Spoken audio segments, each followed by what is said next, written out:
10 साल बाद कांग्रेस की सत्ता में होगी वापसी।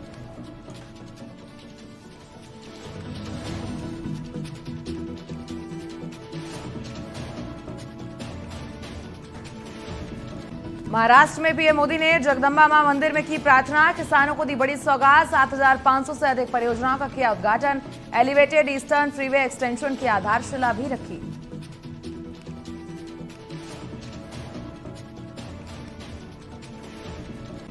महाराष्ट्र में गरजे प्रधानमंत्री नरेंद्र मोदी, कहा कांग्रेस युवाओं को नशे की लत में धकेल रही है, ड्रग्स के पैसों से चुनाव जीतना चाहती है, वो दलित आदिवासियों को अपने बराबर नहीं समझते।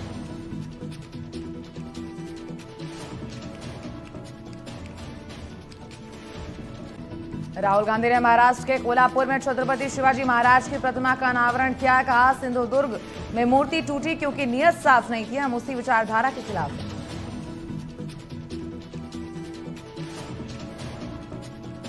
अमेठी हत्याकांड के पीड़ित परिवार से सीएम योगी आदित्यनाथ ने की मुलाकात, हर संभव मदद का दिलाया भरोसा, विधायक मनोज पांडे भी रहे साथ।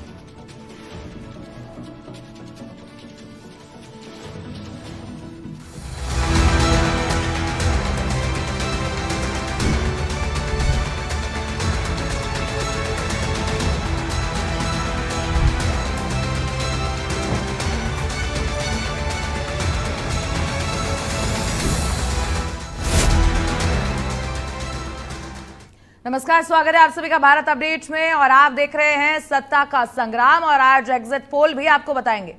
अब बात करेंगे यहां पर जब चुनाव प्रक्रिया कई फेज से होकर गुजरती है, कई महीने लगते हैं तैयारियां करने में, प्रचार प्रसार करने में, जनता को रिझाने में, उनको समझाने में, सारी तैयारियां और एक्शन प्लान के बाद दिन आता है वोटिंग का, जब जनता अपने घर से निकलकर बूथ पर जाकर अपने पसंदीदा नेता या पार्टी चिन्ह पर जाकर वोट देती है, अपने मताधिकार का प्रयोग करती है और फिर शुरू होती है कयासों की झड़ी, यानी कि अनुमान। किसकी सरकार बन रही है, कौन जीतेगा, क्या होगा, क्या गठजोड़ होगा, क्योंकि वोटिंग के कुछ समय बाद रिजल्ट आता है, तब तक के कयास चलते रहते हैं। अब रिजल्ट आएगा 8 अक्टूबर को दोनों जगहों का, हरियाणा विधानसभा चुनाव का भी और जम्मू कश्मीर चुनाव का भी। अब आज एग्जिट पोल की बारी है। एग्जिट पोल में जीत और हार का अनुमान भी हम लोग लगाएंगे।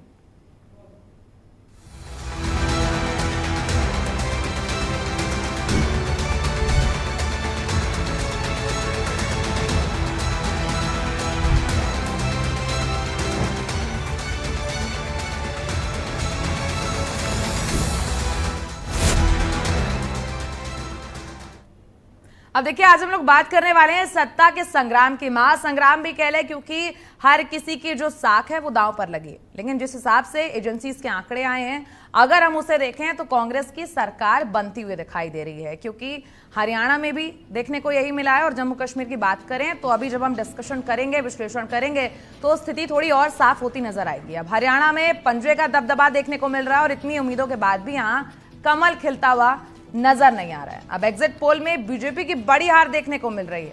आज 90 विधानसभा सीटों पर मतदान खत्म हुआ हरियाणा में, जहां कुल 1031 उम्मीदवारों की किस्मत भी ईवीएम में कैद हुई। हरियाणा विधानसभा चुनाव के एग्जिट पोल भी आ चुके हैं लगभग, जहां अधिकांश एग्जिट पोल में कांग्रेस पार्टी को पूर्ण बहुमत मिलता हुआ नजर आ रहा है। हालांकि ये केवल एग्जिट पोल है, इनका रिजल्ट से कोई लेना देना नहीं है। कई बार एग्जिट पोल और चुनावी नतीजों में बड़ा अंतर भी देखने को मिल जाता है और कई बार ये स्थितियां देख चुके हैं। अब बीजेपी को इस बार हरियाणा में एंटी इनकम्बेंसी से जूझना पड़ रहा है, यानी कि अगर आप इसको सलीके से समझना चाहें तो विरोधी लहर कह लें, विरोध बहुत ज्यादा देखना पड़ा, एक लहर विरोधी, उससे जूझना पड़ा यहाँ बीजेपी को। अब 2019 के चुनावी नतीजे की बात करें तो किसी भी पार्टी को पूर्ण बहुमत नहीं मिला था। भारतीय जनता पार्टी को महज 40 सीटें मिली थी, वहीं कांग्रेस ने 31 सीटों पर जीत हासिल की थी। इसके बाद जेजेपी 10 सीटों पर विजयी रही। बाद में बीजेपी ने जेजेपी के साथ मिलकर हरियाणा में सरकार बनाई थी। अब इधर जम्मू कश्मीर की बात करें तो इस बार का रिजल्ट ये बात तो साफ कर देगा कि 370 के लिए यहाँ की जनता क्या सोचती है। तो देखिए, इसी पर हम लोग आज चर्चा करने वाले हैं, जहां एग्जिट पोल के भी आपको आंकड़े बताएंगे। तो भारत अपडेट पर मतगणना से पहले एग्जिट पोल, जहां परिणाम जानने की कोशिश करेंगे, पैनल पर हमारे साथ गेस्ट जुड़ेंगे, उनके जरिए हम जानने की कोशिश करेंगे। अब देखिए, यहां पर एक तरफ आपको एग्जिट पोल भी हम दिखा रहे हैं, जहां जम्मू रीजन की बात करें तो यहां पर बीजेपी को 27 से 31 सीटों का मिलता हुआ गठजोड़ दिखाई दे रहा है। और वहीं पीडीपी को 0 से 2 सीटें। ये आंकड़ा आपके सामने है, जहां आज तक के न्यूज चैनल आज तक के एग्जिट पोल आपको बता रहे हैं। अब देखिए आगे हम लोग इस पर डिस्कशन भी करेंगे। तो यहां पर देखिए हरियाणा विधानसभा चुनाव 2024, कुल यहां पर अगर सीटों की बात करें तो 90 विधानसभा सीटें हैं। और इन विधानसभा सीटों की बात करें तो यहां पर किसकी सरकार बन रही है, कौन दरकिनार हो रहा है, ये तमाम सवाल हैं जिनको जानने की कोशिश भी करेंगे। तो देखिए आज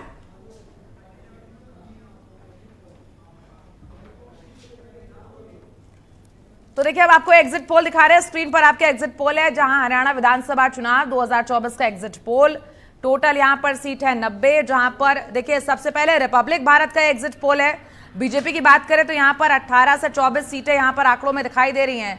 और वहीं अगर कांग्रेस की बात करें, अलायंस की बात करें तो यहां पर 55 से 62 सीटें दिखाई दे रही हैं।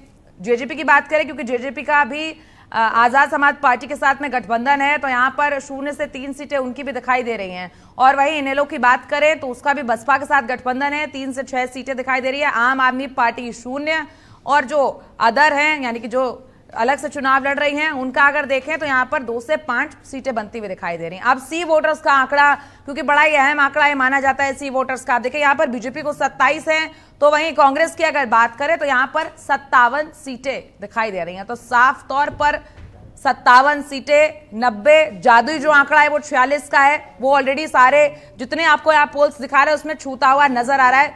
कोई भी पोल ऐसा नहीं है अगर एग्जिट पोल की बात करें जिसमें 46 से नीचे का आंकड़ा हो कांग्रेस का।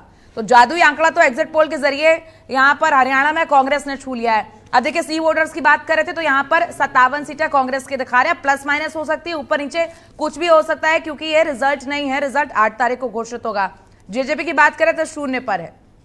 और 2019 का जब चुनाव था तो अभी आपको थोड़ी देर पहले मैंने बताया यहां पर जेजेपी के पास सीटें थी 10 और बहुमत के लिए चाहिए थी बीजेपी को 2019 के जब यहां पर परिणाम घोषित हुए थे, तो उसके बाद दोनों फिर अलग अलग हो गए कुछ समय बाद। और अब देखिए यहां पर जम्मू कश्मीर विधानसभा की जो एग्जिट पोल है वहां पर देखिए आपको जो सीट है उनके हिसाब से अगर देखें तो अभी हम वो आंकड़ा नहीं खोलने वाले हैं, क्योंकि वो आंकड़ा हम बाद में खोलेंगे। यहां पर सबसे पहले आपको हरियाणा का ये आंकड़ा दिखा रहे हैं, हरियाणा विधानसभा चुनाव का ये आंकड़ा। अब देखिए न्यूज 18 इंडिया पर अगर आते हैं, उसके आंकड़े पर आते हैं, तो यहां पर बीजेपी का आंकड़ा 21 के आसपास है, यानी 21 सीटों पर बीजेपी। और कांग्रेस की अगर बात करें तो यहां पर 59 सीटें दिखा रहा है। तो देखिए यहां पर 2 सीटें और सी वोटर्स ने 57 दी थी, तो यहाँ न्यूज 18 इंडिया का आंकड़ा जो है वो 2 सीटें और प्लस दिखा रहा है कांग्रेस को। और वहीं जेजेपी गठबंधन जिनके साथ किया उनकी अगर बात करें यहां पर तो यहां पर 2 सीटें बढ़ती हुई दिखाई दे रही हैं। इनेलो की अगर बात करें तो यहां पर 4 सीटें बढ़ती हुई दिखाई दे रही है। अब देखिए 8 अक्टूबर को चुनावी नतीजे आएंगे। जम्मू कश्मीर में 3 चरणों में इसका चुनाव हुआ था और 3 चरणों के बाद कुल 63.45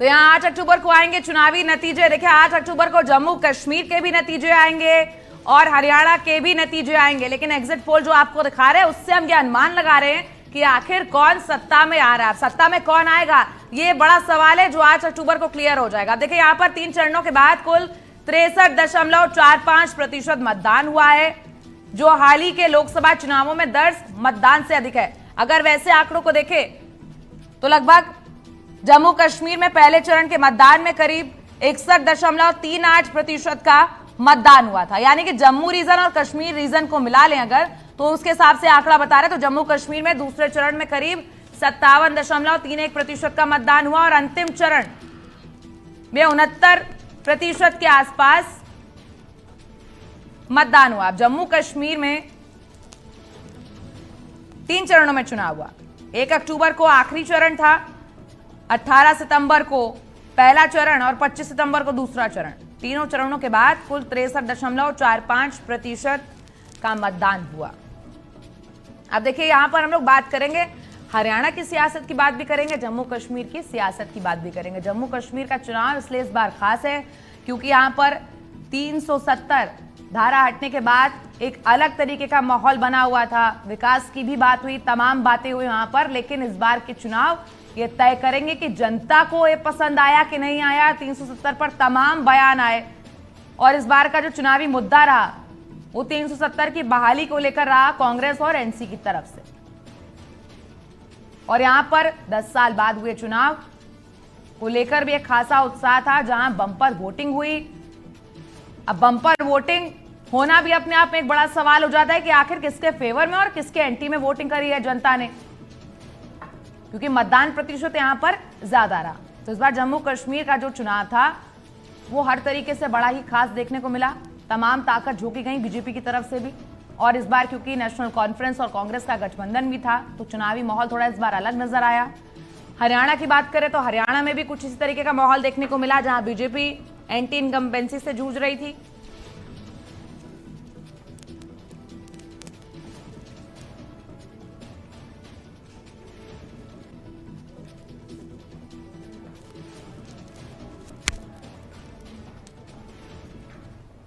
तो देखिए यहां पर हम लोग बात करने वाले सत्ता के संग्राम की, तो अभी थोड़ी देर बाद हमारे साथ गेस्ट जुड़ेंगे। तब तक देखिए यहां पर अगर हम हरियाणा के चुनाव की बात करें, हमारे साथ लगभग गेस्ट जुड़ गए और धीरे धीरे एक एक करके गेस्ट जुड़ते जाएंगे। उसके बाद हम लोग एग्जिट पोल पर यहां पर बात करने की कोशिश करेंगे कि आखिर जो विश्लेषण है जो तमाम चैनल्स पर यहां पर दिया जा रहा है विश्लेषण, उसको लेकर अगर देखा जाए तो यहां पर एक बार चाहूंगी कि हमारे पीसीआर टीम एक बार ग्राफिक्स को प्ले कर दे जरा।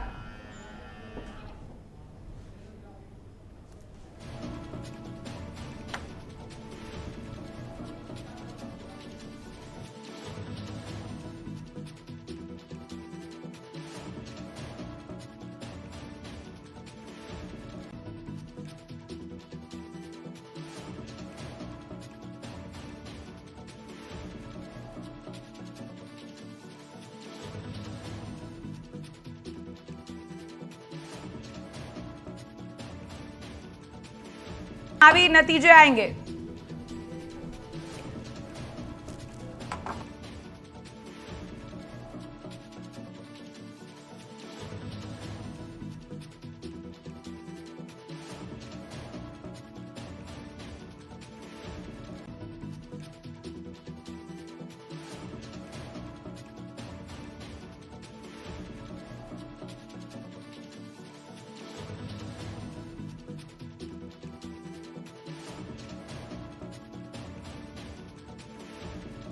तो उसके बाद हम लोग बात करने वाले हैं एग्जिट पोल को लेकर। तमाम आंकड़े यहां पर आपको बताएंगे और जानने की कोशिश करेंगे कि आखिर जनता को क्या पसंद आया, जनता को क्या पसंद नहीं आया, और इस बार किसकी सरकार बन रही है।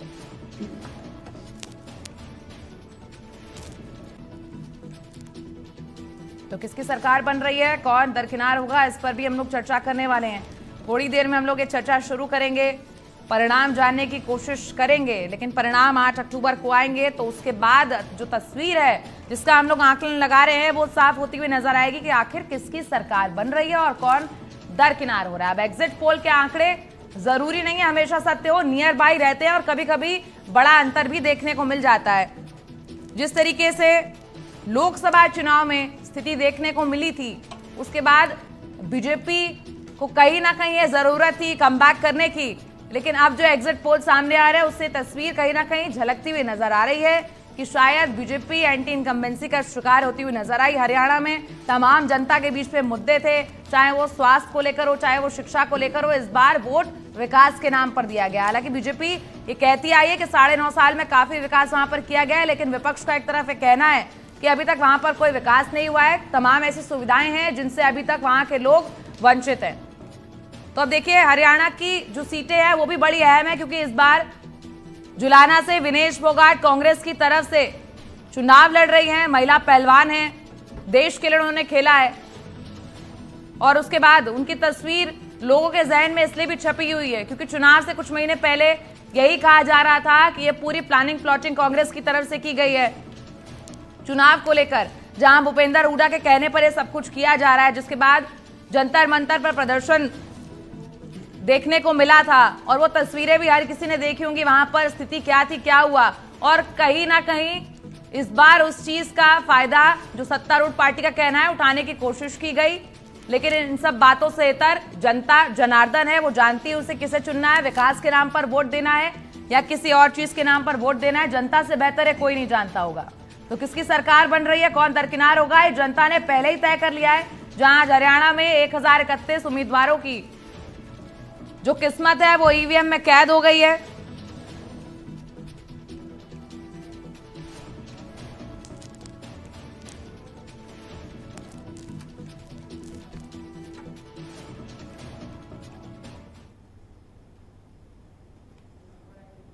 तो देखिए भारत अपडेट्स पर मतगणना से पहले आपको एग्जिट पोल बताने जा रहे हैं, बस आप चंद ही सेकंड में। पैनल पर हमारे साथ गेस्ट जुड़ गए हैं, उनसे भी आपका तारुफ कराऊंगी और जानने की कोशिश करूंगी कि आखिर किसकी सरकार बन रही है और कौन दरकिनार होने वाला है, जनता ने किससे वोट दिया है, जनता ने किससे चोट दिया आज, ये भी जानने की कोशिश करेंगे। तो देखिए यहाँ पर भारत के एजेंडे पर आज देखेंगे वहां एग्जिट पोल पर हम लोग चर्चा करने वाले हैं। एक तरफ आपको तस्वीरें दिख रही होंगी हरियाणा विधानसभा चुनाव 2024, जहां टोटल 90 विधानसभा सीटों पर आज वोट डाले गए हैं और अब 8 अक्टूबर को यहाँ का रिजल्ट आएगा। लेकिन ये एग्जिट पोल आपको दिखा रहे हैं, अलग अलग चैनल्स का एग्जिट पोल है, Republic Bharat, C voters, news 18 India, People's Pulse और यहाँ पर भास्कर के रिपोर्ट। इन सब के आंकड़े एक तरफ आपकी स्क्रीन पर लगातार चलते रहेंगे, तो अनुमान यहाँ पर चलता रहेगा क्या सीटों का फेरबदल हो रहा है, क्या कुछ होने वाला है। और देखिए पैनल पर हमारे साथ गेस्ट जुड़ गए हैं, आपका तारुफ करा देती हूँ। हमारे साथ खेमचंद शर्मा जी हैं, बीजेपी से हैं। खेमचंद जी आपका बहुत बहुत स्वागत है। खेमचंद जी हमारे साथ स्टूडियो से जुड़े हुए हैं। हमारे साथ शाकिर अली जी है, कांग्रेस से हैं, शाकिर अली जी भी हमारे साथ स्टूडियो से जुड़े हुए हैं, बहुत बहुत स्वागत है आपका शाकिर जी। हमारे साथ डॉक्टर सुनील कौशिक जी हैं, जाने माने वरिष्ठ पत्रकार हैं, वो भी हमारे साथ स्टूडियो से जुड़े हुए हैं, जो अपना राजनीतिक विश्लेषण भी करेंगे, आंकड़ों पर भी चर्चा करेंगे, तमाम वो चीजें करेंगे और साथ में सवाल जवाब भी वो करेंगे। और साथ ही हमारे साथ जुड़े हुए हैं रतन शर्मा जी, जेजेपी से हैं। जेजेपी से रतन शर्मा जी आपका भी बहुत बहुत स्वागत है। तो देखिए आप चारों का स्वागत है। यहाँ सत्ता के संग्राम की बात कर रहे हैं। जब देश की जनता वोट देने निकलती है तो उसके दिमाग में एक ही बात होती है, दो चीजें होती हैं, या तो विकास की धारा उनके दिमाग में होती है, जो चुनावी मुद्दे आसपास चल रहे थे वो होते हैं, और अगर इन दोनों से इतर अगर देखें तो एक जनता वो भी होती है जो पार्टी के नाम पर वोट करती है, चाहे कैंडिडेट निर्दलीय हो, एक तो चेहरे पर वोट पड़ता है और एक पार्टी के नाम पर वोट पड़ता है। लेकिन आज जो हरियाणा के आंकड़े सामने आ रहे हैं थोड़े चौंकाने वाले हैं, क्योंकि बीजेपी बार बार यही दावा कर रही थी थोड़े टाइम पहले कि अगर लोकसभा चुनाव की बात करें, जिस तरीके से हमने देखा कि क्या स्थिति रही क्या स्थिति नहीं रही, तो तमाम 400 पार के नारे और उसके बाद ये कहा गया हरियाणा में सरकार बन रही है। लेकिन अब जो एग्जिट पोल के आंकड़े आ रहे हैं, सारे जितने भी एग्जिट पोल के आंकड़े यहाँ दिखाए जा रहे हैं चैनल्स के अगर माध्यम से देखें, जो एजेंसीज हैं जिनके आंकड़े यहाँ सामने आ रहे हैं, बीजेपी कहीं दाएं बाएं भी नहीं दिख रही है, बिल्कुल साफ दिख रहा है कि जादुई आंकड़ा कांग्रेस छू चुकी है। खेमचंद जी क्या कहेंगे इस पर आप? नमस्कार, जय हिंद, जय माता दी। देखिए भारतीय जनता पार्टी जो मेरे पास आंकड़े हैं या मेरे पास जो डेटा है उसके अनुसार सरकार बनाने जा रहे हैं, और आप देखेंगे जब रिजल्ट आएंगे, क्योंकि ये जो अभी जो डेटा रिलीज किया गया है, अब इस डेटा में बहुत ही कम परसेंटेज या फिर आज कह सकते हैं कि फ़ोन कॉल के माध्यम से या फिर कई दिन पहले का जो डेटा है उसको शामिल करके ये रिजल्ट्स शो किए जाते हैं। और पिछले 2-3 हफ्ते में बहुत सारी चीज़ें बदली हैं, भारतीय जनता पार्टी के फेवर में माहौल बना है। भारतीय जनता पार्टी के कैंडिडेट के मामले में आप देखेंगे तो बहुत ज़्यादा जनता का रुख बदला है, और वहाँ पे भारतीय जनता पार्टी जिस तरीके से आंकड़े हैं, इन आंकड़ों में थोड़ा सुधार की जरूरत है कि भारतीय जनता पार्टी वहाँ पे 40 के आसपास प्लस माइनस 4-5 सीट लेती हुई दिख रही है, और भारतीय जनता पार्टी के नेतृत्व में पुनः सरकार बनेगी, ऐसी हमें पूरी उम्मीद है। ठीक है, शाकिर अली जी आपके पास आना चाहूंगी। अब जो तस्वीरें सामने दिख रही है एग्जिट पोल के जरिए, उन्हें देखकर अंदर थोड़ी खुशी सी भी महसूस हो रही है, क्योंकि वनवास अगर ये आंकड़े सही निकलते हैं तो कांग्रेस का जो 10 साल का वनवास था वो खत्म होता नजर आएगा और कांग्रेस वापस से हरियाणा में अपनी पैठ बना लेगी। देखिए बहुत ज़्यादा खुश होने की बात इसलिए नहीं है कि हम ज़मीन पर थे, हमें सच्चाई पता है हरियाणा का।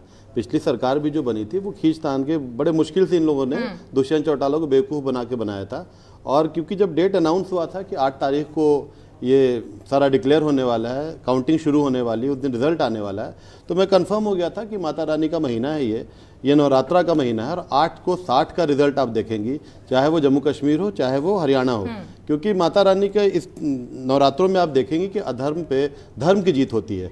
तो अधर्मी लोगों का जो पर्दा है, जो चेहरा है, वो क्लियर हो चुका है, देश समझ चुकी है। उसका रिजल्ट हमें हर जगह मिला, अयोध्या मिला, बद्रीनाथ मिला, काशी विश्वनाथ, हर जगह वही रिजल्ट आया है। तो 8 तारीख के लिए हम बड़े कंफर्म, हमें डेटा देखने की जरूरत नहीं है, क्योंकि ये मैन मेड होता है, मैनिपुलेटेड होता है। आजकल इन चीज़ों से विश्वास उठ गया है। मैं ज़मीन पे काम करता हूँ, मैंने देखा। हमने कहा, अभी आप कह रही थी कि विनेश फोगाट के लिए कांग्रेस से मिला हुआ, ऐसा कहा। मैं कहता हूं कि अगर मैं इस बात को एक्सेप्ट भी करता हूं कि हम लोगों ने उसका साथ दिया, तो क्या किसी अबला नारी का साथ देना सही है या उसके खिलाफ रहना सही है? अगर उसका उस वक्त हमने साथ दिया, देश की वो सिर्फ एक महिला, एक लड़की नहीं है, वो देश की धरोहर भी थी, उसके साथ इतना अन्यायपूर्ण कृत्य हुआ, उसके खिलाफ बीजेपी ने क्या रिजल्ट दिया आपके सामने है। तो अगर राहुल जी ने या प्रियंका जी ने बढ़ के टिकट देने की कोशिश की, अगर उस महिला जो हर तरह से टूट चुकी थी, उसे जोड़ के मुख्य धारा में ला करके आज जनप्रतिनिधि बनाया गया, और जनता जनप्रतिनिधि भी बना के ला रही है। अगर वो गलत होती, कांग्रेस गलत होता, तो वो जीतती भी नहीं। तो इन चीज़ों के साथ मैं बड़े पॉजिटिवली कहना चाहता हूं कि बीजेपी आज भी बचे हुए बहुत सारे प्रदेशों में चुनाव होने वाला है। अगर लोकसभा से उन्होंने सीख नहीं लिया, जात पात करने का अगर सिस्टम अपना बंद नहीं किया, तो पूरे विश्व में भारत को शर्मनाक स्थिति में ला रहे हैं। वो जिस भारत को लोग सोने की चिड़िया, मोहब्बत की प्रतीक कहते थे, वो सारी चीज़ें धूमिल होती जा रही हैं। ठीक है, रतन जी आपके पास आना चाहूंगे। जिस तरीके से आंकड़े सामने आए हैं एग्जिट पोल के, यहाँ पर कांग्रेस जो है बढ़त के साथ दिखाई दे रही है। तमाम डिबेटें हुई आपके साथ में, जब हमने चर्चा भी करी तो आप भी कहते थे कि ठीक है, इस बार प्रदर्शन अच्छा करने की कोशिश करेंगे। तब मैं आपसे यही सवाल बार बार पूछती थी कि आप जाएंगे किसकी तरफ इस बार अगर कुछ ऐसा हुआ? तो आप कहते थे बस आपकी पार्टी अच्छा प्रदर्शन करेगी। प्रदर्शन की बात करें तो यहाँ पर जो आंकड़े सामने आ रहे हैं वो तो कह रहे हैं कि 0 से लेकर 2 तक के ही आंकड़े, और लगभग अगर ज्यादा से ज्यादा मैक्सिमम अगर देख लूं जितने भी एग्जिट पोल आए हैं, तो लगभग 4 सीटें ही यहाँ पर बढ़ोतरी दिख रही है बस। रतन जी। जी मैडम नमस्कार मैडम, आपको और सभी प्रवक्ताओं को नमस्कार। मैडम मैं बताना चाहूंगा कि इस बात की आशंका तो थी हमें, लेकिन इलेक्शन से पहले नहीं कह सकते कि भाई भारतीय जनता पार्टी के साथ जो सरकार बनाई तो ये खुद तो बड़ा डूबेंगे सनम, हमें भी ले डूबेंगे। इनकी घबराहट इतनी थी कि मुख्यमंत्री को ऐसे अचानक बदल दिया। और एक आंकड़ा भी ये बता रहे थे, एक आंकड़ा मैं बताता हूँ, 4 साल में बाबा राम रहीम को 9 बार पैरोल दे दी। अभी 20 दिन पहले पैरोल से वापस जेल में आए थे, फिर पैरोल दे दी। तो इस प्रकार के काम करेंगे तो जनता कैसे वोट देगी? एक संदीप सिंह इनके मंत्री थे, उनके ऊपर आरोप था, न्यायालय में चलो मुकदमा हो गया जो भी, लेकिन मंत्री पद से हटाया नहीं और महकमा तो वापस ले लिया। तो इस प्रकार के जब आरोप लगते हैं तो जनता नाराज होकर के देगी। दूसरा, मैं गुड़गांव में रहता हूँ, पिछली दिवाली से लेके अब तक यहाँ कचरे के ढेर थे। हमने खूब आवाज उठाई, लेकिन कोई भी जो है उस पर काम नहीं हुआ, अधिकारी बेलगाम हो गए थे। अच्छा, ये सारी शिकायतें गठबंधन के बाद पैदा हुई थी क्या? जी मैडम, जी सारी शिकायतें गठबंधन टूटने के बाद, गठबंधन के बाद तब पैदा हुई थी? जी मैडम क्या करें? मैं कह रही हूँ सारी शिकायतें गठबंधन टूटने के बाद पैदा हुई थी क्या, उससे पहले से ही थी शिकायतें? नहीं, गठबंधन में मैडम अपनी बात हम रखते थे, गठबंधन में भी, किसान आंदोलन में भी रखी थी। और हमने दुष्यंत जी ने कहा था कि भाई महिला खिलाड़ियों के साथ है हम, ऐसी बात नहीं कि रखी नहीं थी। लेकिन कांग्रेस पार्टी का झूठ भी एक तरह से चल गया। इन्हें कांग्रेस जैसे अन्ना हजारे का फायदा जो है अरविंद केजरीवाल ने उठाया, ऐसे किसान आंदोलन का और इन महिलाओं का भी फायदा कांग्रेस ने उठाया। ये प्रतीत हो गया कि कांग्रेस ने उनको टिकट दे दी, उनका बेनिफिट उठा लिया। एक जो दोनों पार्टियों ने जेजेपी का फायदा उठा लिया, 400 दोनों पार्टियों ने जेजेपी का फायदा उठा लिया, बदल देंगे वो उन्होंने कैश करवा लिया। मतलब दोनों पार्टियों ने जेजेपी का फायदा उठा लिया। कुल मिलाकर कट शॉर्ट यही बात हो गई। ठीक है, आती हूँ मैं आपके पास रतन जी। सुनील जी, जो आंकड़े यहाँ पर दिख रहे हैं, आप इन पर इनको किस नजरिए से देख रहे हैं? ये आंकड़े जो है इनके क्या मायने निकल कर आ रहे हैं? हालांकि रिजल्ट नहीं है, चुनाव में जब रिजल्ट की बात आती है तो कभी कभी सोच से भी परे बहुत सारी चीजें हो जाती हैं। तमाम पार्टी अपने अपने दावे ठोकती रही, कांग्रेस ने कहा, लेकिन यहाँ पर कांग्रेस की बात थोड़ी सी सच होती है। हरियाणा की बात करें तो यहाँ पर सच होती हुई दिखाई दे रही है काफी हद तक, क्योंकि जो सीटों के आंकड़े हैं अगर हम बहुत ज्यादा भी कर ले तो -5, 10 इससे ऊपर तो संभवता दिख नहीं रही है। हालांकि होती नहीं है, अब बाकी परिस्थिति के हिसाब से कुछ भी कह सकते हैं जब रिजल्ट आएगा। तो आप इन आंकड़ों को कैसे देख पा रहे हैं? अगर सिर्फ कांग्रेस की बात करें भी फिलहाल, तो उसके बाद हम जेजेपी पर भी आएंगे, उसके बाद बीजेपी पर भी आएंगे, तमाम सारी चीजों पर बात करेंगे। देखो, अच्छा, इससे पहले यदि आप 2019 के एग्जिट पोल देखेंगी जी, और उसकी समीक्षा करेंगी तो निश्चित तौर से इस एग्जिट पोल को आप समझ जाएंगे जी। एग्जिट पोल 2019 में न्यूज 18 भाजपा को 70 और कांग्रेस को 10 दे रहा था। यदि टाइम्स नाउ की बात करेंगे तो भाजपा को 71 और कांग्रेस को 11। और एबीपी और सी वोटर को कहेंगे तो भाजपा को 72 और कांग्रेस को 8। कहने का तात्पर्य यह है कि किसी भी एग्जिट पोल ने कांग्रेस को 10 सीट से ऊपर नहीं दिखाया। ठीक बात है। सीटें कितनी आई? नहीं, रिपब्लिक का था जन की बात, उनके एग्जिट पोल में अगर देखूं तो 15 से कांग्रेस को 15 से 19 सीट का आंकड़ा दिया गया था। हाँ, तो इन तीनों की आप बात करेंगे तो लगभग 8 से 10, और उसको भी हम रिपब्लिक और जन की बात का भी हम कर लें तो लगभग 15 से 19। तो वोट कितने, कांग्रेस की सीटें कितनी आई? 31। 20 सीटों का डिफरेंस। और भाजपा को आई 40, लगभग 30 सीटें कम। और जेजेपी को मिली 10 सीटें, जहां अन्य को लगभग मान के चल रहे थे 7 से 10 के बीच में, जिसपे सारी पार्टी को, एनएलओ को भी, अन्य बसपा को भी और जेजेपी को भी मिला के कह रहे थे। तो ये 2019 का सारा समीकरण ये बता देगा कि बहुत अंतर उस एग्जिट पोल में रहा, और इसलिए रहा कि हरियाणा की जनता को समझना थोड़ा सा मुश्किल है। वो कहते कुछ हैं और होते कुछ हैं। तो इतना बड़ा, मतलब आप करें 5 से 10% ऊपर नीचे हो सकता है, लेकिन यहां तो आप देखेंगे 40 से 45% का अप एंड डाउन हुआ। तो इस बार का जो एग्जिट पोल यदि हम करें, लगभग सारे एग्जिट पोल को मिला दें तो बीजेपी को 18 से 24 के लगभग बीच में आ रही हैं, और कांग्रेस को 44 से 55। क्या उस एग्जिट पोल और उससे 2014 के भी एग्जिट पोल को आप देखेंगे तो लमसम 2019 जैसा एग्जिट पोल है। वहां भी भारतीय जनता पार्टी को बड़ा बढ़ चढ़ के एग्जिट पोल दिखा रहे थे, लेकिन इतनी सीटें फिर भी उसमें 2014 में भी नहीं आई। तो 2014 और 2019 के एग्जिट पोल में लगभग 30 से 45% का डिफरेंस आया। तो 2024 के एग्जिट पोल की थोड़ा सा कहना मुश्किल है। तमाम ऐसी चीजें वहां रही। कांग्रेस ने बहुत अच्छा चुनाव लड़ा, और ऐसा चुनाव लड़ा जैसे वो मध्य प्रदेश में चुनाव लड़ रहे थे। लेकिन कुछ चीजें भाजपा में भी अंदरूनी चीजें थी, लेकिन भाजपा के पूर्व गृह मंत्री ने ये कहा कि मैं भी मुख्यमंत्री का दावेदार हो सकता हूं, मैं भी विज साहब ने जो कहा। लेकिन कांग्रेस में कई लोगों ने कहा कि मैं मुख्यमंत्री का दावेदार हूं। और सोनिया गांधी जी से मिलने के बाद, राहुल गांधी जी की एक रैली में दोनों हाथ मिलवाने के बाद, यदि फिर भी वो जाकर के ये कहें कि मैं मुख्यमंत्री की दावेदार हूं, तो थोड़ा सा लगता है मुश्किल है।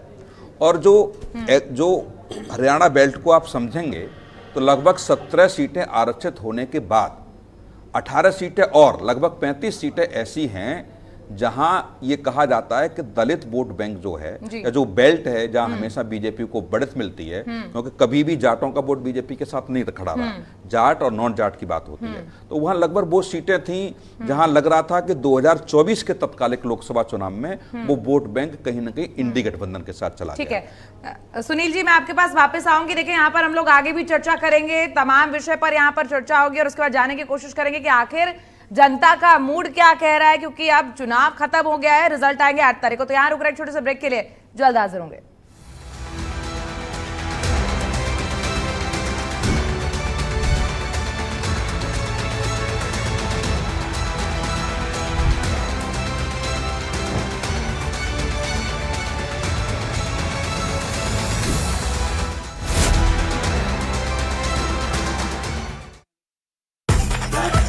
मैं क्या जी, सब जानते हैं, जहां दिखे मारियो, अपना समझ के खा लियो।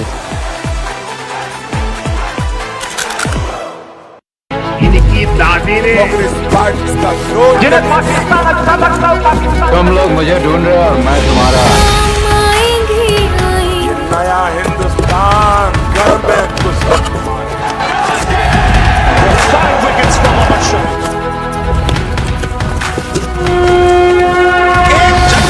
हिंदुस्तान से हम गरीबी को मिटा देंगे। भारत अपडेट में हूं आपके साथ शेखर पाठक। खबरों की शुरुआत करते हैं, और बड़ी खबर से हम इस बुलेटिन की शुरुआत करने जा रहे हैं। बड़ी खबर आप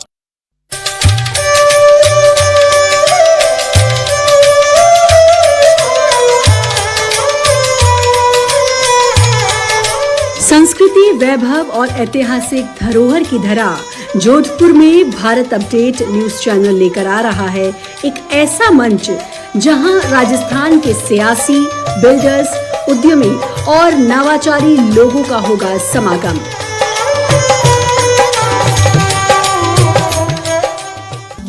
जनता से साझा होगा विकास, इंफ्रास्ट्रक्चर और गुणवत्ता को ऊंचाइयों तक ले जाने का अपना अपना विजन।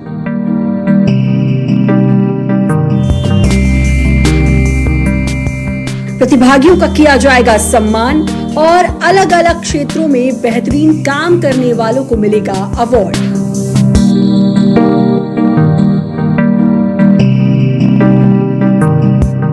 क्योंकि बढ़ाना होगा बेहतर भविष्य के लिए एक कदम सपने की ओर।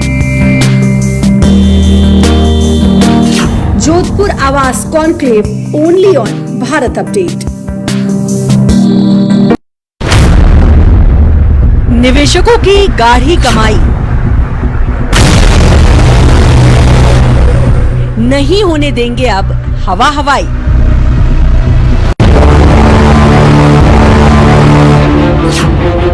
रियल है विकास की रफ्तार या स्कैम से हो रही बिल्डर्स की भरपाई। बिल्डिंग के बिल्डअप में कौन है रियल और कौन फेक?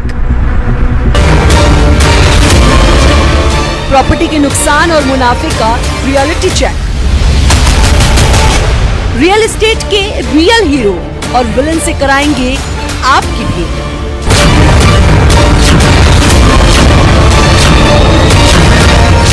रियल एस्टेट की रियलिटी देखिए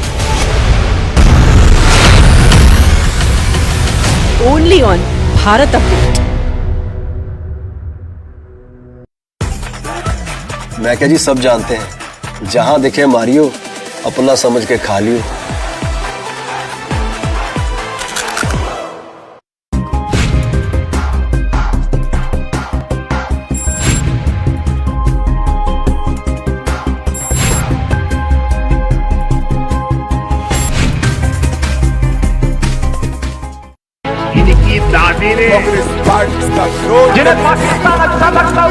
तुम लोग मुझे ढूंढ रहे हो और मैं तुम्हारा।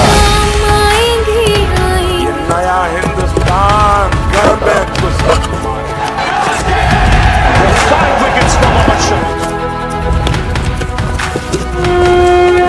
एक झटके से हिंदुस्तान से हम गरीबी को मिटा देंगे। भारत अपडेट में हूं आपके साथ चेतन पाठक। खबरों की शुरुआत करते हैं और बड़ी खबर से हम इस बुलेटिन की शुरुआत करने जा रहे हैं। बड़ी खबर आप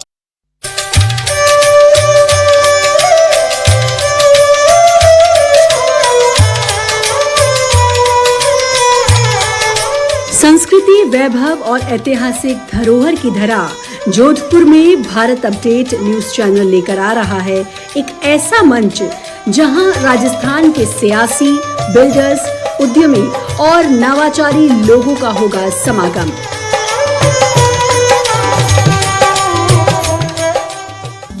जनता से साझा होगा विकास, इंफ्रास्ट्रक्चर और गुणवत्ता को ऊंचाइयों तक ले जाने का अपना अपना विजन।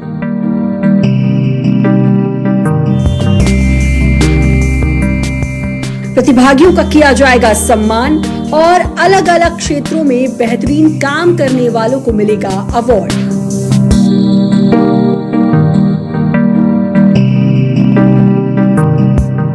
क्योंकि बढ़ाना होगा बेहतर भविष्य के लिए एक कदम सपने की ओर। जोधपुर आवास conclave only on Bharat update. निवेशकों की गाढ़ी कमाई, नहीं होने देंगे अब हवा हवाई।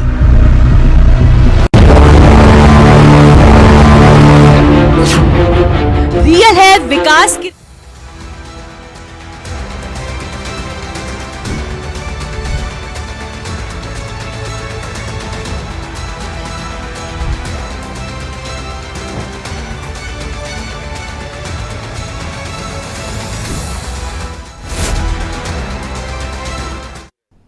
ब्रेक के बाद आपका स्वागत है। चलिए चलते हैं सत्ता के संग्राम में, जहां एग्जिट पोल पर बात करें और जानने की कोशिश करें किसकी सरकार बन रही है और कौन दमकिनार उड़ाए। जनता के वोट ने इस बार किसको चोट पहुंचाई है, ये भी जानने की कोशिश कर रहे हैं।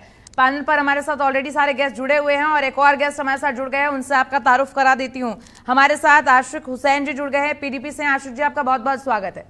आशिक जी, इससे पहले हम लोगों ने यहाँ पर चर्चा कर रहे थे हरियाणा को लेकर जहां हम लोगों ने जानने की कोशिश करी कि आखिर जो सियासी समीकरण है, जो एग्जिट पोल है, वो क्या कुछ कह रहा है। अब बात कर लेते हैं जम्मू कश्मीर की। क्या लग रहा है आशिक हुसैन जी आपको, जिस तरीके से पीडीपी की यहाँ सीटें सामने आ रही हैं, 1 2 3 बस इतनी बढ़त यहाँ होती हुई दिखाई दे रही है, अलग अलग दोनों रीजन्स की बात करें उस हिसाब से, क्या कहता है आपका समीकरण इसको लेकर आशिक हुसैन जी? देखिए, बहुत बहुत शुक्रिया आपका। पीडीपी पार्टी का इस बार जो ये सरकार बनेगी, पीडीपी पार्टी इसमें किंग मेकर रहेगी, ये तो क्लियर है। और जहां तक एग्जिट पोल में 2 या 3 आप बता रहे हो, आपके मुताबिक, अच्छा आप ही कह रहे हैं किंग मेकर की भूमिका इस बार निभाएगी पीडीपी? सॉरी, आप ये कह रहे हैं ना पीडीपी? कभी सच नहीं होता है, ये कोई फाइनल डिसीजन नहीं है। फाइनल डिसीजन का आप वेट कीजिए 8 तारीख को। आफ्टरनून के बाद क्लियर हो जाएगा कि पीडीपी कितनी सीटें लेगी और सरकार में सबसे बड़ा हाथ पीडीपी पार्टी का रहेगा। ठीक है आशिक जी, अब यहाँ पर देखिए हम लोग चर्चा कर रहे हैं, वापस चलते हैं खेमचंद जी के पास में। खेमचंद जी, जिस तरीके से अगर हम अब जम्मू कश्मीर की बात कर ले, यहाँ के जो चुनाव की बिसात जब बिछनी शुरू हुई थी तो तमाम बीजेपी ने भी अपने सारी चीज़ें करी, उनके भी वादे और ये, और क्योंकि इस बार का चुनाव थोड़ा खास इसलिए भी था क्योंकि 10 साल बाद यहाँ पर चुनाव की जो स्थिति थी उसको देखते हुए देखा जाए, और सबसे बड़ा मुद्दा यहाँ पर इस बार रोजगार का भी रहा, विकास का भी रहा, तमाम चीज़ों को रहा, लेकिन कहीं ना कहीं 370 और 35A को भी लेकर यहाँ पर एक चुनावी मुद्दा होता हुआ दिखाई दिया।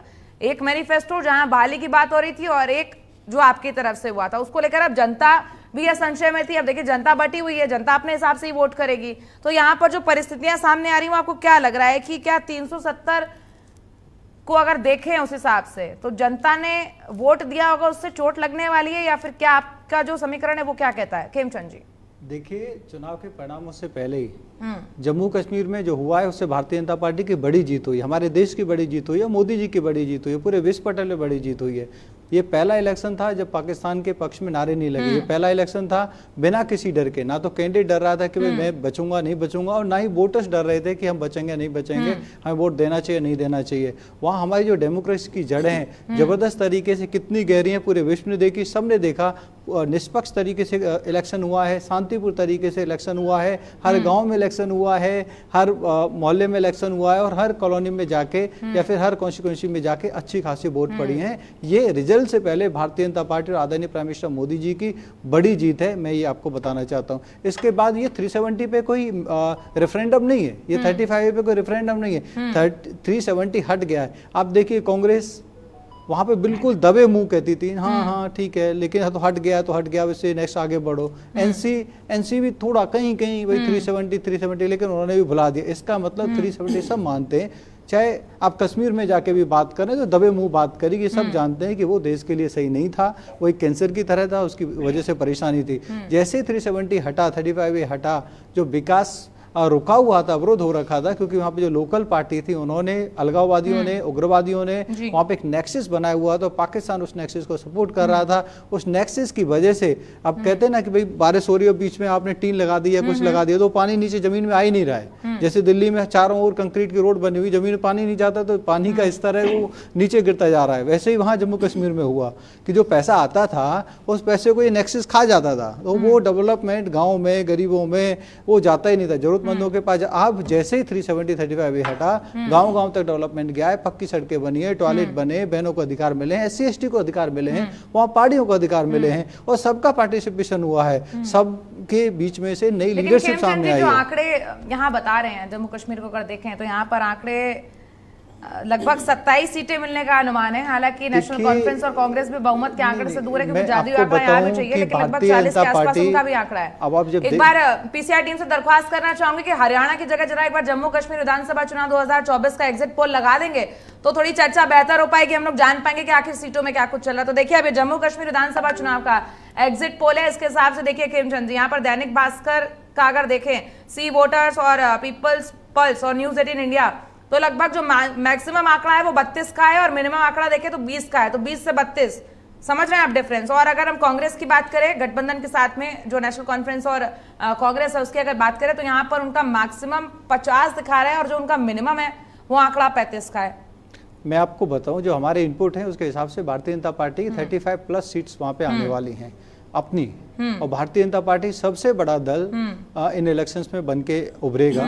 ठीक है, और भारतीय जनता पार्टी ना सिर्फ जम्मू रीजन में बल्कि ठीक है खेमचंद जी, आपने जो अपना बताया कि आपका जो इंटरनल है उसके हिसाब से 35+ का आंकड़ा यहाँ पर आ रहा है, पर बहुमत का आंकड़ा तो आप 46 में छू पाएंगे, तो यानी आपको भी कहीं ना कहीं जरूरत पड़ने वाली है। जरूरत तो देखिए, अब जरूरत पड़ने के लिए अब पीडीपी के साथ जो रिश्ता है और उधर एनसी और कांग्रेस तो साथ में मिले हुए हैं, वहाँ पे 2 रीजन है। हाँ, तो अब हमने जब जम्मू कश्मीर के इस पूरे रीजन में हमने चुनाव ही नहीं लड़ा, तो हम ऐसे कैसे कह दें कि भाई हमारी 60 सीटें आ जाएंगी, 70 सीटें आ जाएंगी। रही बात, हाँ, लेकिन हमने जहां भी चुनाव कश्मीर रीजन में लड़ा है और उम्मीद है और कई जगह कई ऐसी सीटें हैं जिसपे हम कश्मीर रीजन में भी जीत के सामने आने वाले हैं। ठीक है, आती हूं खेमचंद जी।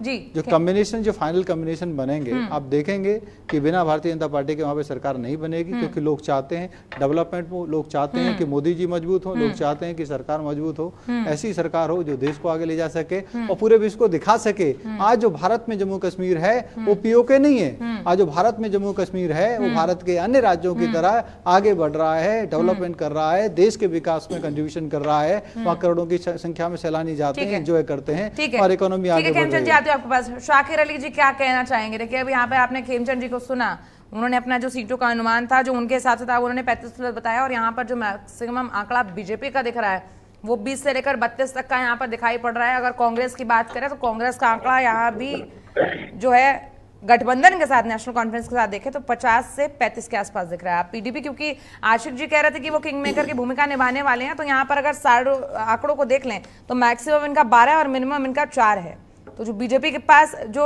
खेमचंद जी सीटें बता रहे हैं उसके हिसाब से अगर देखें तो पीडीपी अगर वहां जाती है, या फिर अदर्स के पास देखिए, अदर्स में देखिए मैक्सिमम 16 का आंकड़ा है, 17 का आंकड़ा है, माफ करिएगा, और मिनिमम 4 का आंकड़ा है। शाकिर अली जी, देखिए खेमचंद साहब की बातें अच्छी होती है, बहुत हद तक ये भाजपा के होने के बावजूद थोड़े बहुत ईमानदारी के आसपास बात करते हैं, तो इनकी बातें हमेशा मुझे अच्छी लगती है।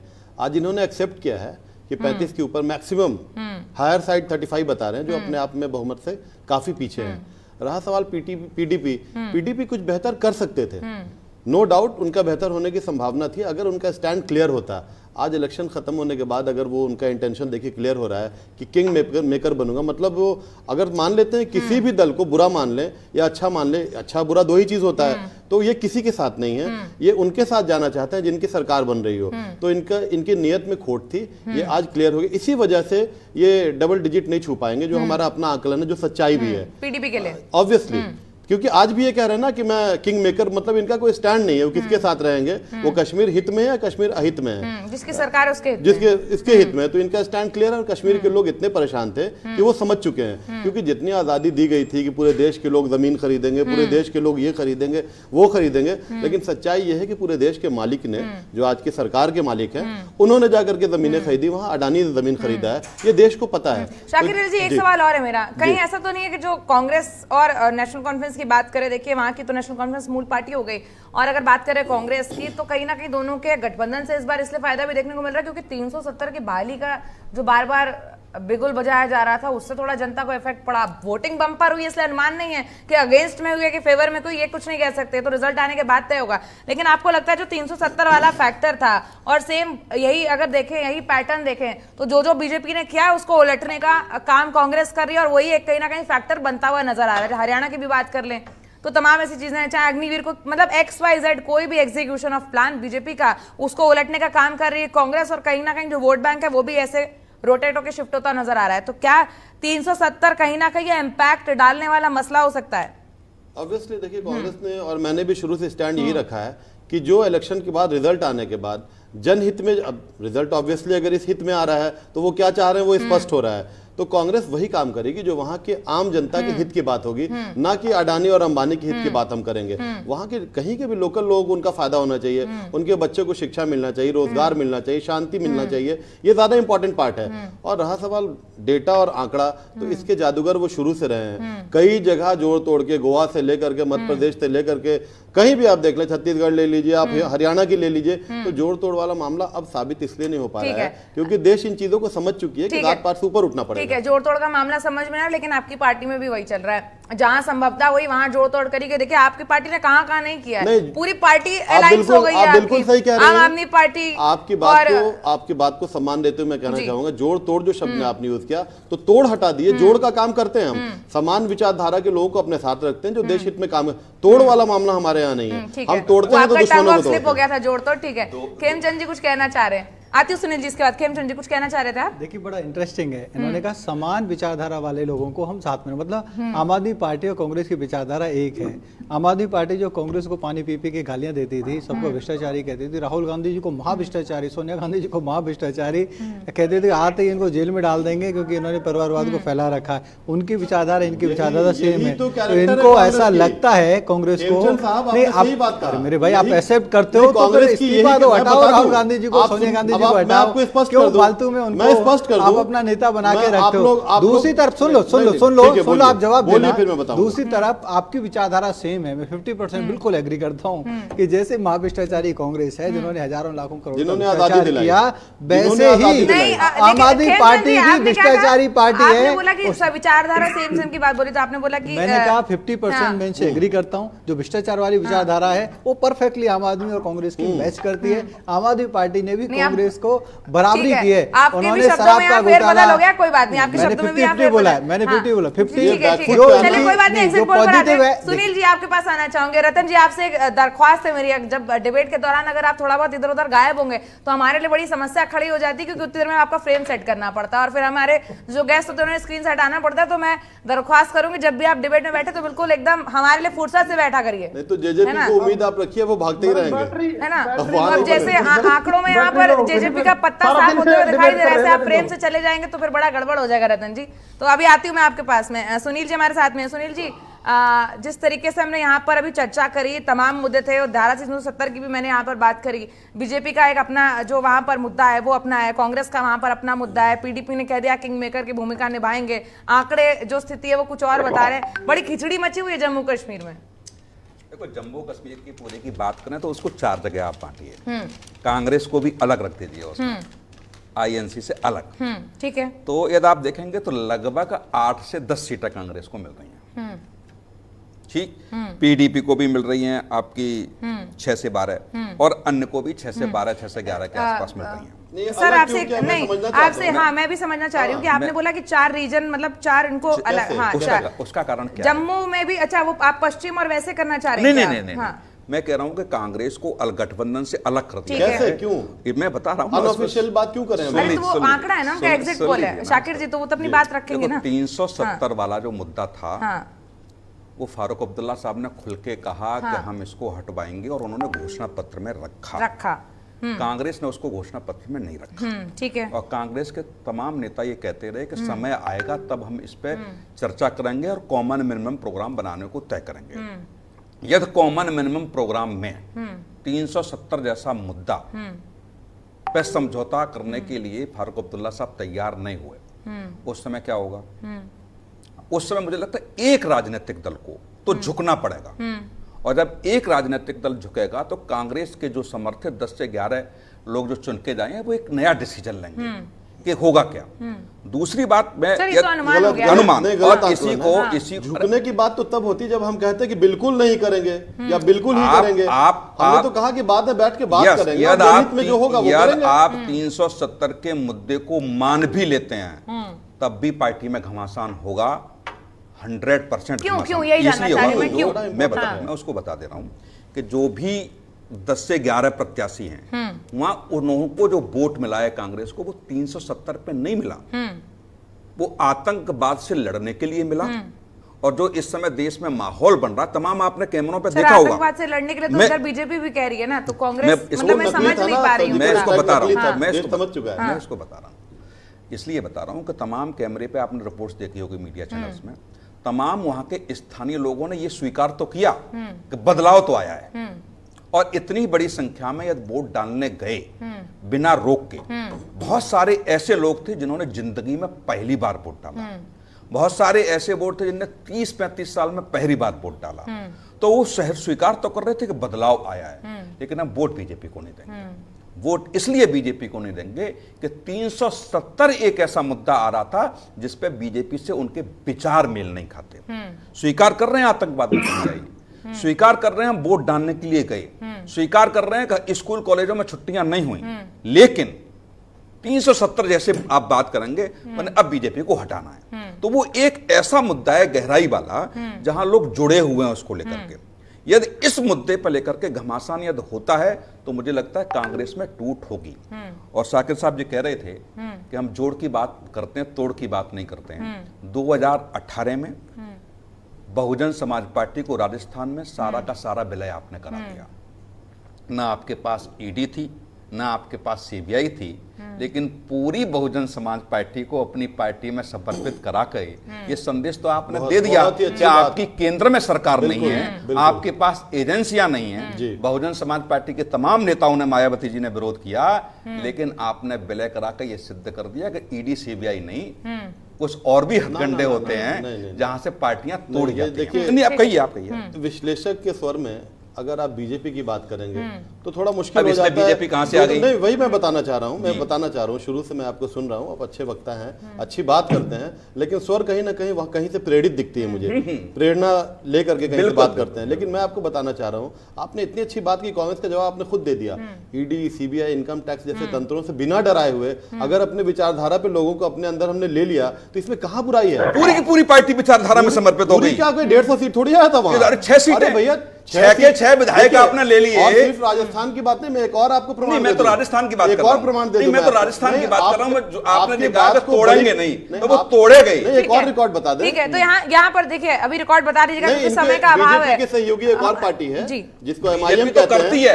मैं तो कांग्रेस की बात कर रहा हूं। वही कांग्रेस मैंने इसलिए कहा, मैंने ईडी सीबीआई का इसलिए कहा कि ईडी और सीबीआई कांग्रेस के पास है। हो सकता है बनाया था, हो सकता है बनाया था, हो सकता है कि उनके हंटर से वो तोड़ लेते हो, लेकिन आपके पास वो हंटर नहीं था। तो ऐसा कौन सा हंटर था जिससे कि सारे के सारे लोग आपकी पार्टी में आए? ईडी और सीबीआई हमने बनाई थी देश हित में, लेकिन अहित हो रहा है, देश को पता है। आपको बता दूं, एमआईएम जो बीजेपी की बी टीम है, उसके सारे के सारे विधायक आरजेडी में, हमारे गठबंधन में चले आए। ठीक है सर, देखिए समय का थोड़ा सा अभाव है, हमारे मुश्किल से 5 मिनट रह गया। फटाफट से 30 सेकंड में फाइनल क्लोजिंग कमेंट लेने की यहाँ पर अब दरख्वास्त करूंगी आप सबसे। खेमचंद जी, सबसे पहले शुरुआत आपसे करते हैं। आप कुछ बात भी कहना चाह रहे थे, और इस बार के चुनाव को देखकर आपको क्या लग रहा है? देखिए, ये तो एग्जिट पोल है, आंकड़े हैं ये, और थोड़े इधर भी हो सकते हैं, थोड़े उधर भी हो सकते हैं, लेकिन अब हरियाणा और जम्मू कश्मीर विधानसभा चुनाव, उनको लेकर आपकी फाइनल टिप्पणी और जो अपनी बात रखना चाहते हैं फटाफट से वो। देखिए, सबसे पहले तो ये ईडी और सीबीआई की बात कर रहे थे, वो अपना काम कर रही है, पहले अपना काम नहीं करती थी। और 2014 से पहले भी कांग्रेस के नेता पकड़े जाते थे, भारतीय जनता पार्टी के नेता कह रहे हैं काम करती, क्योंकि जो चाबुक चल रहा है वो कहीं और चल रहा है। वो आप बेहतर समझ रहे हैं कि जिस तरीके से चाबुक चल रहा है, जब उनकी जिसके हाथ में सत्ता होती है, देखिए चाबुक उसी के हिसाब से जब चलना शुरू होता है, तो यही कहते हैं। हालांकि आपने 30 सेकंड दिए मेरे को, बात कंप्लीट करने माफ करिएगा। तो इन्होंने जो कहा कि भाई सीबीआई और ईडी 2014 से पहले कांग्रेस के नेताओं को गिरफ्तार करती थी, तब तो बीजेपी वालों को नहीं करती थी, हमारी सरकार भी नहीं थी, और अब भी वही हो रहा है, जहां चोर है वहीं पे गिरफ्तारी होगी। दूसरी ओर रही बात, हरियाणा में नेक टू नेक फाइट है, और आई एम श्योर कि वहां पे जो लड़ाई है वो बराबरी पे छूटेगी, भारतीय जनता पार्टी की सरकार कहीं ना कहीं वहां पे बनेगी। जम्मू कश्मीर में भारतीय जनता पार्टी निश्चित रूप से सबसे बड़ा दल बन के उभरेगी, और भारतीय जनता पार्टी की कुछ सहयोगियों के साथ मिलकर सरकार बनेगी, आप देखेंगे। और बहुत अच्छे, और सबसे पहली जो मैं फिर से रिपीट करता हूँ, 15 सेकेंड और भारतीय जनता पार्टी और आदरणीय प्राइम मिनिस्टर मोदी जी की विश्व के सामने बहुत बड़ी जीत हुई है कि जम्मू कश्मीर में डेमोक्रेसी है, बहुत गहरी डेमोक्रेसी है, पीसफुल हमने इलेक्शन कराए हैं, अच्छे तरीके से इलेक्शन कराए हैं। जिस इलेक्शन में हमेशा वहां पे परेशानी होती थी, लोग मरते थे, गोलियां चलती थी, बम फूटते थे, बम्पर वोटिंग हुई है। ये हमारे पूरे देश के लिए, आदरणीय प्राइम मिनिस्टर मोदी जी के लिए सबसे बड़ी जीत है। मैं उसके लिए सभी को बधाई देता हूँ, जम्मू कश्मीर के निवासियों को भी बधाई देता हूँ। ठीक है, शाकिर अली जी, क्लोजिंग कमेंट फटाफट से आपका। क्या लगता है इस बार की जो स्थितियां उसको देखकर, क्योंकि जो स्थितियां बन रही हैं वो आप भी बेहतर समझ पा रहे हैं, क्या है नहीं है, तो आंकड़े हैं, आंकड़े बढ़ भी सकते हैं, आंकड़े घट भी सकते हैं। शाकिर अली जी, सारी चीजों को दरकिनार करते हुए कहना चाहूंगा कि इस नवरात्रि के त्योहार में 8 को 60 का जादुई आंकड़े से ऊपर का जो नंबर है वो हम पाने जा रहे हैं। और इन्होंने बड़ी अच्छी पॉइंट निकाली है कि नरेंद्र मोदी जी, माननीय प्रधानमंत्री जी, जश्न मनाने के लायक है, क्योंकि जम्मू कश्मीर में बम्पर वोट, तो बम्पर वोटिंग से खुश हो जाएं, लेकिन बम्पर वोटिंग का रिजल्ट जो 2 दिन के बाद आएगा तो आप नाखुश हो जाएंगे। और विश्व के पटल पे हमारी जो बेइज्जती कल अमेरिका की एक एजेंसी ने करी है कि इस देश में अल्पसंख्यकों के खिलाफ जाया जा रहा है, ये फाइनल की बात नहीं, ये गलत है, गलत है, गलत है। एजेंसी के आंकड़े ये अपने आप में रावण दहन होने के पहले, रावण के पहले नरभक्षी लोग मारे जाएंगे और हिंदू विरोधी एजेंसी। फटाफट से सुनील जी आपका फाइनल कमेंट। सुनील जी, अच्छा, पुराने एग्जिट पोल की हम चर्चा करें और इसकी करें तो मुझे लगता है कि बहुत ऊपर नीचे होता है। 8 तारीख को निश्चित तौर से रिजल्ट आएंगे। कांग्रेस के पक्ष में आएंगे तो कांग्रेस सरकार बनाएगी, बीजेपी के पक्ष में आएंगे बीजेपी सरकार बनाएगी। लेकिन मैं इतना जरूर कह रहा हूं कि 8 तारीख के बाद और लगभग जब तक सरकार दोनों राज्यों में नहीं बन जाती तब तक राज्यपाल की भूमिका बहुत अहम मानी जाएगी। बहुत भागदौड़ होगी, बहुत सारी चीजें इस देश में देखने को मिलेंगी। जहां जहां ऐसा रहा है कि आंकड़े कुछ बहुमत से थोड़ा आगे पीछे होते हैं तो निश्चित तौर से वही हाल होगा। हो सकता है इस मुद्दे पर लोग सुप्रीम कोर्ट भी जाएं, गवर्नर के यहाँ भी बातें रखें, लेकिन निश्चित तौर से अगला एक हफ्ता बड़ा दिलचस्प देखने को मिलेगा। ठीक है, पीसीआर टीम से दरख्वास्त करना चाहूंगी कि कोई गेस्ट है जिनका फाइनल कमेंट रह गया है। ठीक है, हमारे साथ रतन शर्मा जी जुड़े हुए, माफ करिएगा जब एक आध गेस्ट चले जाते तो थोड़ा ऐसा हो जाता है। रतन जी फटाफट से आपका क्लोजिंग कमेंट, क्योंकि जो आंकड़े हैं वो तो आप बेहतर जान रहे हैं। अब तो 8 तारीख को रिजल्ट आएगा तो उसके बाद हम लोग चर्चा पर बैठेंगे। फटाफट से क्लोजिंग कमेंट। जी मैडम, मैं सबसे पहले जम्मू कश्मीर की जनता को बधाई देना चाहता हूँ। उनको लोकतंत्र में अधिकार मिला और उन्होंने अधिकार का भारी बहुमत से इस्तेमाल किया। हरियाणा से भी ज्यादा वोटिंग हुई है। दूसरा, अभी भाजपा के प्रवक्ता बैठे हुए हैं, उनको मैं एक सुझाव देना चाहता हूँ। कोई भी चीज लागू करने से पहले, जैसे अग्निवीर स्कीम लागू करी तो पहले जनता के कमेंट, नफे नुकसान उसमें देख लेते। किसान कानून लागू करे उसके पहले भी एक बार। ठीक है रतन जी सलाह मशवरे से बढ़िया है। हाँ, मैं समझ गई आप जो कहना चाह रहे हैं, लेकिन मैं तो आपसे ये कहना चाहूंगी कभी आप भी सत्ता में आइए तो ताकि जो है बदलाव करने की जो कमान होती है वो भी आपके हाथ में आए। फिलहाल आप सभी का बहुत बहुत शुक्रिया हम सभी से जुड़ने के लिए, तमाम विषय पर चर्चा करने के लिए। लेकिन अब 8 अक्टूबर को जब ये नतीजे सामने आएंगे तो देखने वाली बात होगी कि आखिर सत्ता का संग्राम कौन जीता और किसके सर पर ताज आता है। नमस्कार।